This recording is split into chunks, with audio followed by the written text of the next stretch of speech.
जय Louis, जय जय Louis. Braille साहित्यवाणी या आपल्या YouTube चॅनलवर मी सुहास आपणा सर्वांचे हार्दिक स्वागत करत आहे.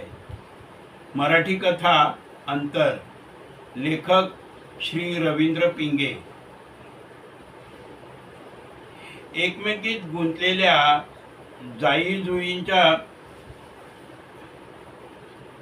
वेलींसारखी त्या दोघींची आयुष्ये एकत्र गुंफलेली होती. जरासा विरंगुळा मिळाला म्हणजे इंदूला त्या एकत्रित घालवलेल्या सहजीवनाच्या आठवणींचा घमघमाट यायचा. स्मृतीचा तो गुच्छ ती हळुवारपणे ओठांवरून फिरवायची, हृदयापाशी दाबून धरायची. तिला वाटायचं ह्या गुच्छाच्या पाकळ्या पाकळ्या विलग करू आणि त्या सभोवताली फेकाव्यात. सभोवतीचं वातावरण कसं सुगंधित करावं, त्या स्मृतींच्या गालिच्यावर सर्वांनी रेलावं. एकदा तिने यजमानांना हक्काने सांगितलं, बरं का, अलिबागेला असताना की नाही दिघ्यांची माली आणि मी कचेरी मागच्या सुरूंच्या रानात जायचो आणि माली मग तिथे किती सुंदर सुंदर कविता म्हणायची. कुठली सांगू? तुम्हाला तेव्हा नसतील धंदे म्हणून पिसाटासारख्या कविता म्हणायच्या.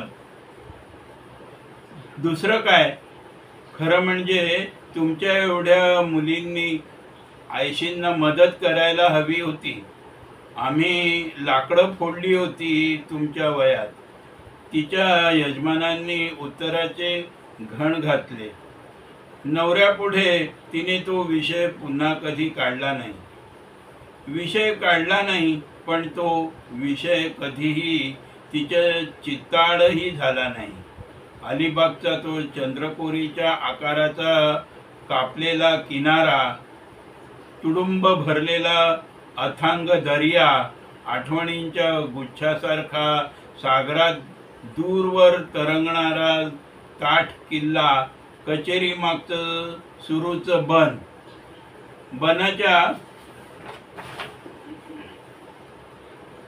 फांद्यांतून सोसाट्याने वाहणार त्या गाण्यात विरघळणार दिघ्यांच्या मालीचं गाणं, वाऱ्याचं तालबद्ध गाणं. स्मृतींच्या हिंदोळ्यावर तिचं मन सदानकदा विश्रब्ध व्हायचं. पुन्हा पुन्हा त्या झोपाळ्याच्या कडा पकडायला जायचं आणि सुरूच्या बनात गाणं म्हणणारी दिघ्यांची माली मॅट्रिक नापास झाल्यावर नर्सिंगच्या कोर्ससाठी मुंबईला गेली. दर आठवड्याला ती हॉस्पिटलमधून पत्र पाठवायची. पुढे पुढे पत्र अनियमित व्हायला लागली आणि मग मागे पुढे व्हायला लागली. माली मुंबईहून सोलापूरला गेली. तिथून पोहोचल्याचं तिचं एक पत्र आलं, दिवाळीचं शुभेच्छा पत्र. मग संक्रांतीच्या कार्डाला उत्तर आलं नाही. 8-10 पत्र हिची गेली तेव्हा तिची त्रोटक पत्र आली. तिथून दुवे निखळायला सुरुवात झाली आणि माली दूर दूर गेली. प्रथम देहाने आणि मग मनाने आणि नंतर आठवणीने सुद्धा. पण हे सारं मालीच्या बाजूने ही तिच्या आठवणी हृदयाजवळ धरून होती. फांदीने फुलांचा गुच्छ घट्ट धरलेला असावा, अगदी तशी. साहजिकच माली तिला रस्त्यात भेटल्यावर तिच्या आनंदाला पारावरच उरला नाही. प्रथम तिचा स्वतःच्या डोळ्यांवरच विश्वास बसला नाही, पण मालीच्या डोळ्यांनी ओळखीचं हास्य केलं म्हणून तिची खात्री पटली. ते सारं चित्र, तो सारा आसमंत जणू तिच्या नजरेने पिऊन घेतला. पारसी कॉलनीतल्या पंचबागेतली काळोखात विरघळलेली संध्याकाळ, ती स्वतः कार्याच्या निमित्ताने अलिबागहून मुंबईला 4 दिवसांसाठी आली होती नातेवाईकांकडे, आणि त्यामुळे मोकळा वेळ होता नि कोणाच्या भेटीगाठीची निकड नव्हती, म्हणून 2 मुलांच्या धिंडका घेऊन ती पाचबागेतल्या कुरणावर आली होती. बर्फाचे गोळे घेऊन दिलेली मुलं स्वतःच रंगली होती. ती प्रकाश झोतातल्या बाकड्यावर बसली होती. तेवढ्यात माली समोर अचानक ठाकली. तिला पाहून अगोदर आश्चर्याची पाखरं डोळ्यातून बाहेर पळाली. क्षण 2 क्षण असेच गेले. मग आनंदाच्या उमाळ्याचे कोट डोळ्यांतून थेट तिच्या काळजापर्यंत घुसले. तिथे त्या लोटांची कारंजी झाली. अगं, किती दिवसांनी भेटतेस नि अगोदर तू इकडे कशी ते सांग. आधी तू इकडे कशी ते सांग. अगं, मी नातेवाईकांकडे लग्नासाठी म्हणून अलिबागेहून आले होते. म्हणजे अजूनही तू अलिबागलाच असतेस का? ईश, काय पण प्रश्न विचारलास तू. अगं, हे अलिबागला वकिली नाही का करत? विसरूनच गेले बघ मी. कमाल करतेस. पण मला अगोदर तू सांग, इकडे कशी? आणि ते कोण तुझ्याबरोबर आहेत की काय? हो, माझे फ्रेंड आहेत ते. मी सुद्धा परवाच आले मुंबईत. पक्की सोलापूरवाली दिसतेस तू आता. अगं, मी हल्ली सोलापूरला नसते की काही. अगं, काय सांगतेस काय? मी हल्ली बडोद्याला असते. सोलापूर सोडल्यावेळेला मला आता 15 वर्षे होतील. मग एका कार्डाने तरी कळवायचं होतं जुन्या मैत्रिणीला. मी आपली म्हणते माझी मालकी सोलापूरला आहे म्हणून. तुझं नर्सिंग काय म्हणतंय? तू ही कमाल करतेस. प्रत्यक्ष नर्सिंगचं काम मी केव्हाच सोडून दिलंय. कमाल तूच करतेस बाई. अगं, मग हल्ली करतेस तरी काय तू? ऐकू दे तरी. संसार तर थाटला नाहीस.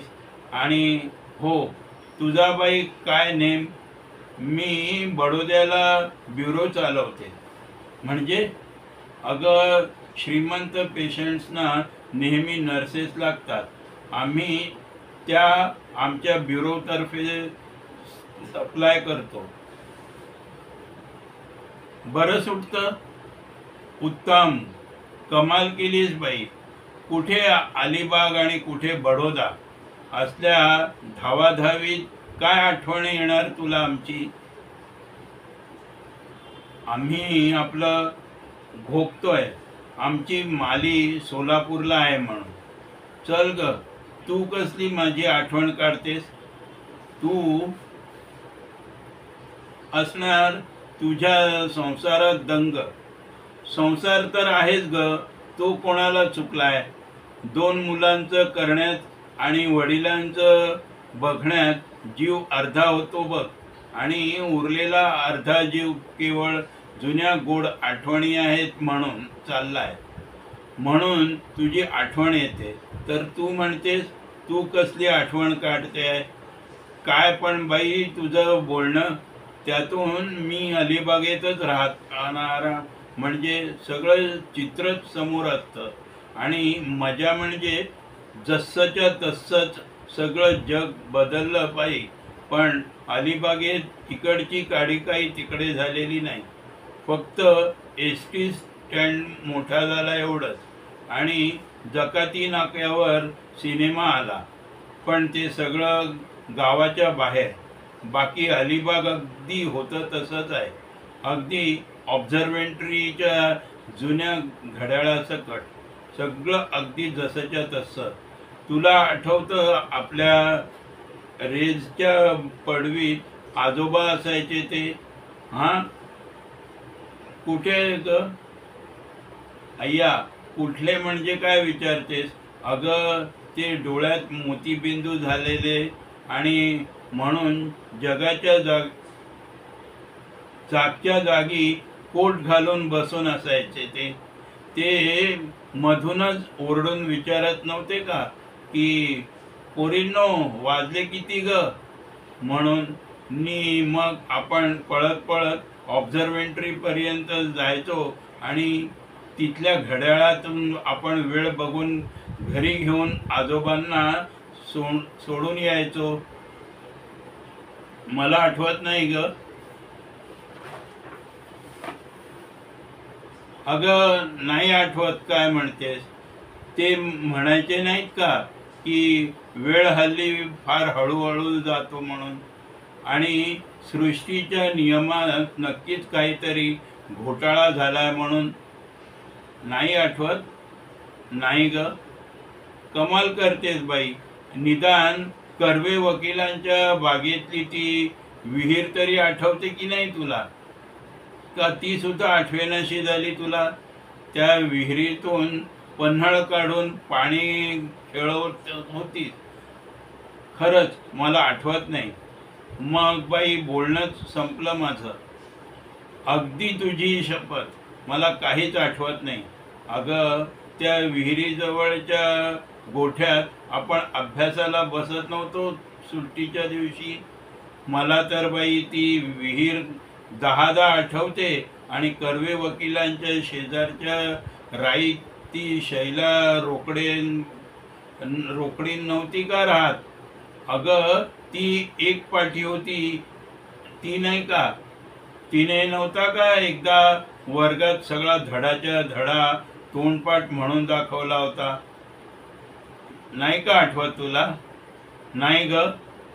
तुम्ही बाई बडोदेकरीण झालात ना आता.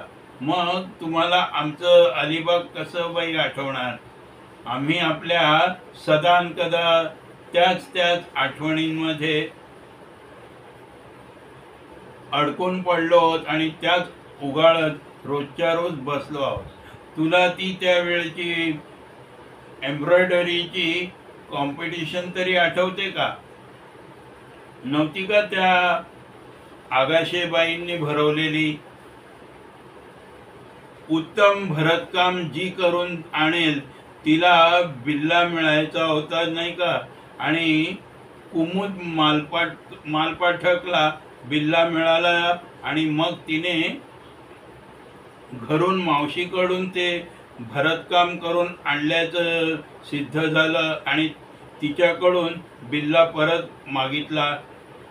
ती जॅम देईना आणि मग आपण तिची दुर्री केली आणि मग ती हट्टाला पेटली आणि तिने मग हेडबाईंना चॅलेंज दिला होता. मला एक अक्षराने सुद्धा आठवत नाही बघ. धन्य आहे बाई तुझी. आणि निदान आपण चौलच्या दत्ताच्या जत्रेला गेलो होतो ते तरी आठवते का तुला. शिर्क्यांची मोटार आयत्या वेळी मिळाली नाही म्हणून मग बैलगाड्या काढल्या होत्या आणि देऊळ सुद्धा किती उंचावर होतं ते. त्या सरला घारपुरेला फीट आली नाही ती का चढून. आठवतं काय तारांबळ झाली होती म्हात्रे सरांची. पण आयत्या वेळी कुठे कांदा मिळेना की पाणी मिळेना. आठवतंय. छे ग. तुला नाहीच आठवायचं मुळी. आणि ती लीला सुखात्मे तरी आठवते का तुला. का तीही नाही आठवत. कुठली ग. अगं ती नाही का की आल्याच तिचं लग्न ठरलं आणि ती बार्शीला निघून गेली. तिचा म्हणे नुसता फोटो बघून तिला मागणी घातली होती. पुढे तिचं काय झालं ते काही आज मी तिला ठाऊक नाही. मग आठवली का तुला ती मोठमोठे आबोलीचे गजरे माळायची आणि नव्या टिकल्या लावायची ती. आठवली. छे ग. म्हणजे तुला काहीच आठवत नाही तर असं म्हण की. किती छान दिवस होते ग ते. खायचं प्यायचं, उन्हाळायचं, खेळायचं. तुला आठवतंय आपण एकदा दुपारच्या घाटावर गेलो आणि तोंडल्याच्या मांडवावरली कोवळी कोवळी तोंडली काढून कचा कचा खाल्ली होती ती. काय मस्त लागली होती ती नाही का, ती कोवळी कोवळी तोंडली.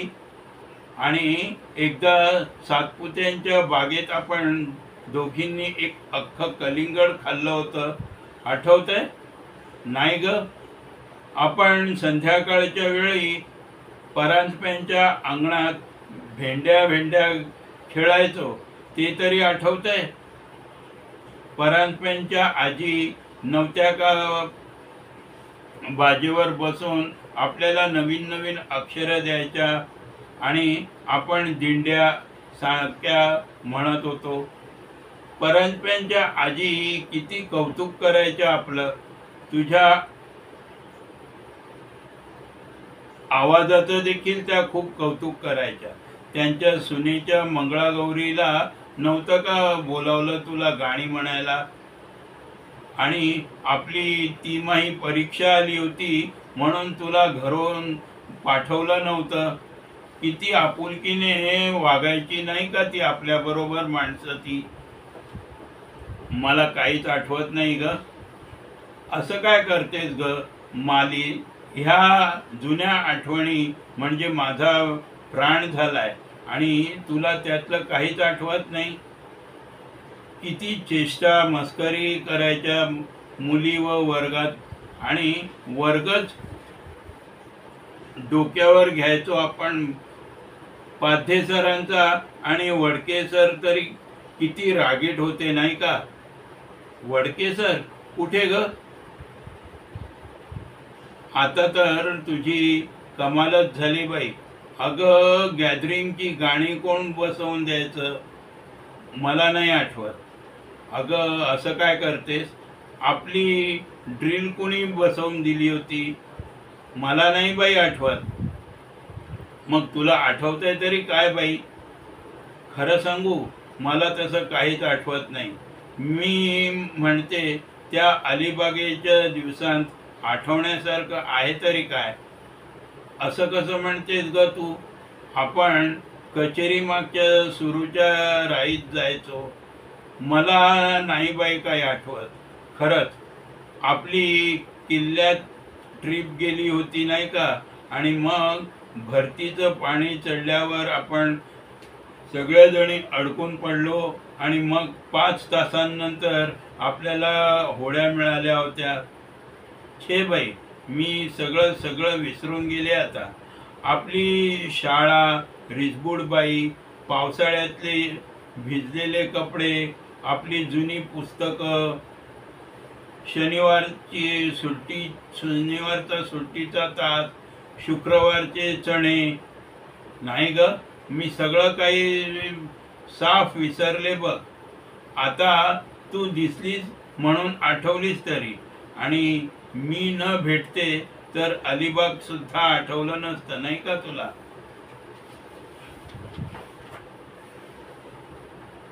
नसतं. आपलं बालपणही आठवत नाही तुला?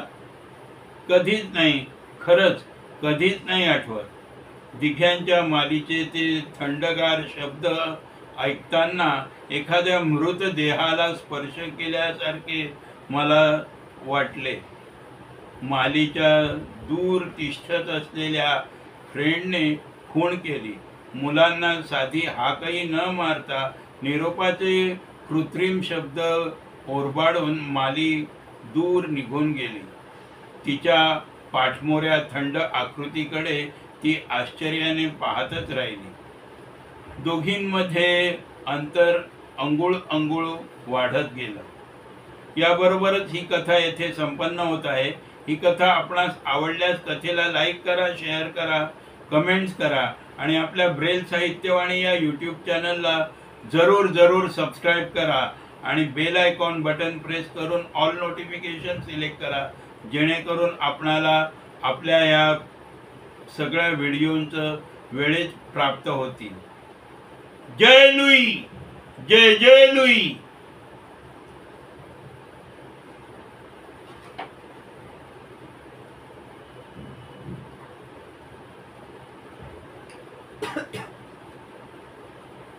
अक्षय झोपला का?